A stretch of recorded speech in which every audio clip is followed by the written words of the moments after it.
logging is the deadliest profession in the world. Sure you want to get into this line of work? One more time and give it all you got.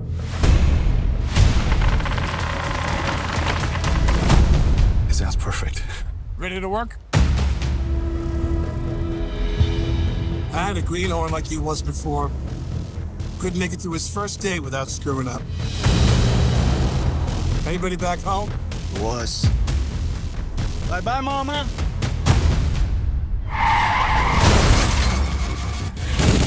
Get down, sweetheart! Run!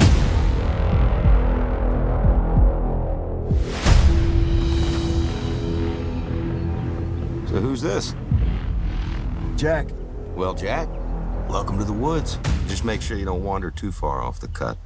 We're so excited to have you on with us. Where in the world are you? I am in Paris, promoting a video game, Space Marine 2, which comes out in September. It's a Warhammer 40K game. It's great. I found myself in Paris just before the Olympics. Crazy, crazy busy, but it's pretty special to be here. Yeah, could be worse. I mean, we're closer to Paris, Texas, which is nice, but it's not Paris, France. It's and what a cool thing to be able to travel and go about and do all these wonderful wonderful bits, and to be able to promote in beautiful places. And hey, then talk about this one, right? Oh, it's fantastic. I mean, I really didn't get to travel as a kid. I was brought up working class boy with a welder for a dad, and we kind of just went around England on holidays and things. It was kind of the special part about becoming an actor. I suddenly started traveling around and getting to go to all these different destinations. I feel very blessed. Yeah, absolutely. Well, and this one, was a bonkers kind of movie, and looked like it was kind of fun to make, but also a little treacherous, right? Really treacherous. I mean, there's a difference between reading the script and going, oh, wow, this guy really goes through the ringer, and then getting to Vancouver Island and then realizing that you're going to do all this yourself. Because we didn't have stunt guys in this movie. We went straight in for it. And, I was wading through rivers and streams and falling down cliffs and getting hit by cars and smashing into cars and getting beaten up and then getting knocked down and getting back up and getting beaten up again. It was pretty crazy. I think after that, maybe I should start thinking about seeing a therapist. I think I have a glutton for punishment. I'm like, what is it in my life that makes me want to just go through all of this? What am I trying to work through here? Hey, you need a raise, or at least a bonus or something like that. It's fun though. As long as I'm kind of young enough to kind of use all my joints and not break bones and my back still works. I mean, it's a lot better being able to do that for a living than say, I don't know, certain TV shows where you just play chess or something like that. Yeah. Actually, the Queen's Gambit is fantastic. I don't know what I'm saying. I'd love to be in that. But I'd love to take a break. Actually, that's what I need to be doing. I need to do a film where I'm just not breaking my back and just sitting down and playing chess. There you Maybe go. I love it. Starbucks to film. I'll just like drink coffee all day, just sitting. Hey, you're putting it out there in the world, just like you did to get to the point where you're at, right? I mean, like, you grew up watching these cool action movies, and then now all of a sudden you're in them, and with some pretty cool people. Yeah, it is mad actually. Now I come to think about it, you just made me think. It's like all the films I watched when I was a kid. I'd watch Bruce Willis and Alec Baldwin, Stephen Dorff, and all that kind of stuff. And now I'm working with them all. It's funny. I still go on my Facebook, and some of my friends from back home are always kind of like, "Oh my God, you're a spotty kid from school. You're doing a movie with Bruce Willis. It's pretty cool." Yeah, that's pretty amazing. Well, for people that, and that's inspiring to people. So for those that are looking up to you and thinking, "See, that's what I want to do," what kind of advice would you give them?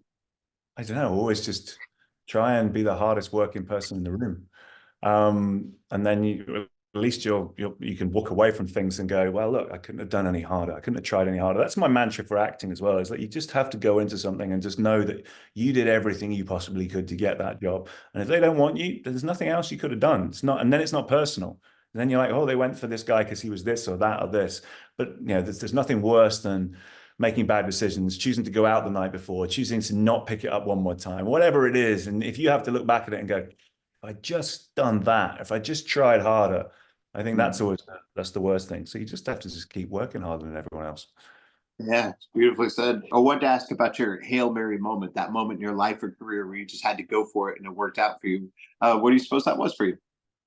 I suppose it was probably that moment where I was the British champion in Muay Thai boxing. I thought I was just gonna be a martial artist and do that. And then there was a girl at school who I quite liked, and she did drama, and she told me like, oh, if you do drama, you don't have to do any homework. And I was like, you're doing it? And I just kind of like threw myself into drama as a kind of like way of just kind of getting chicks. And then I had a teacher, and sometimes I really genuinely believe the teacher can see the star in the kid rather than the parent. And because I have no one in my family that does drama or anything like that. And she said, look, if you apply yourself, if you take this seriously and stop, dicking around in class, you're better than half the people that really want to do this.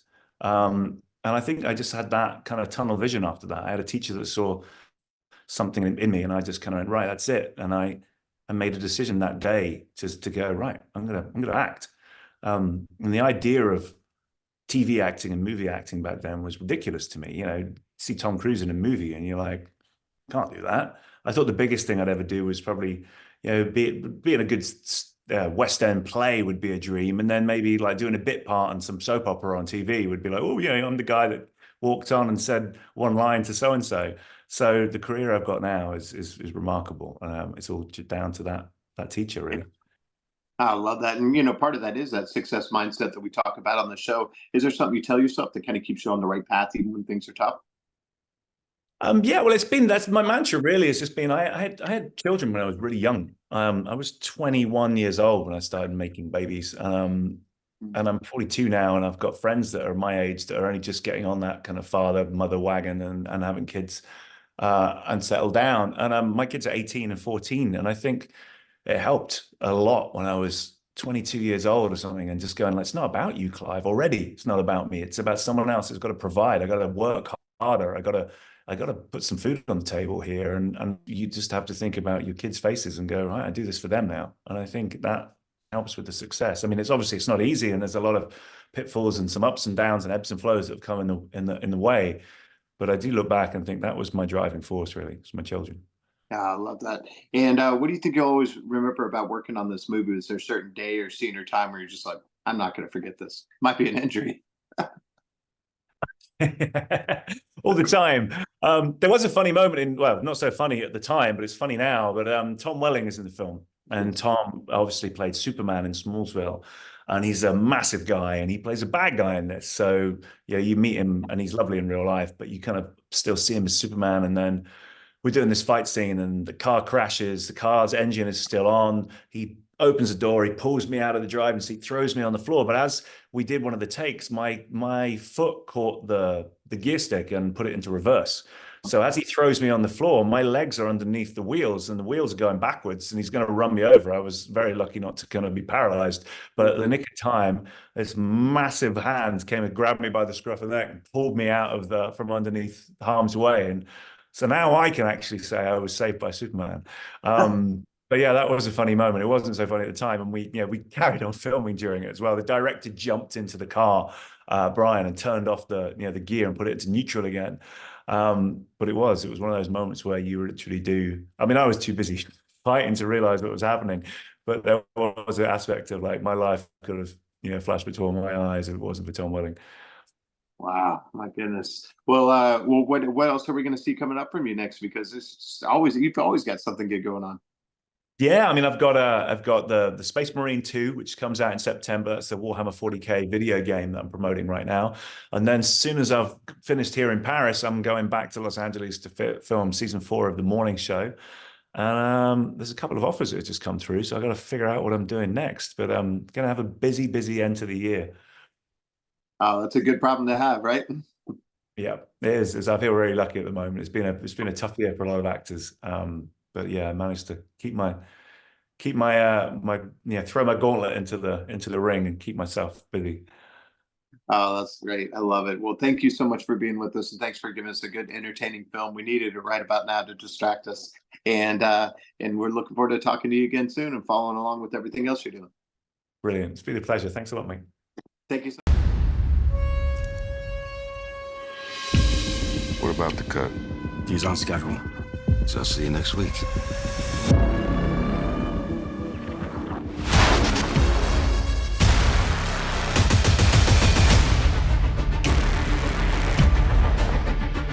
Leave it. Make sure he's done first. This guy's a nut job.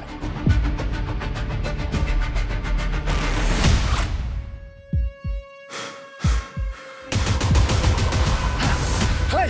Hey! He took the money!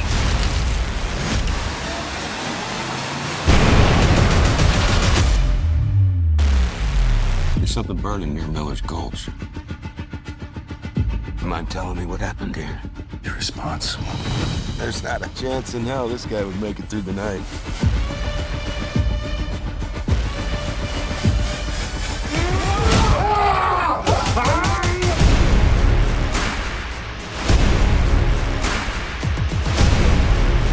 That DEA snitch cost me millions. I put a hit on you. You're in the wilderness out here. Get lost in nature, and you possibly die.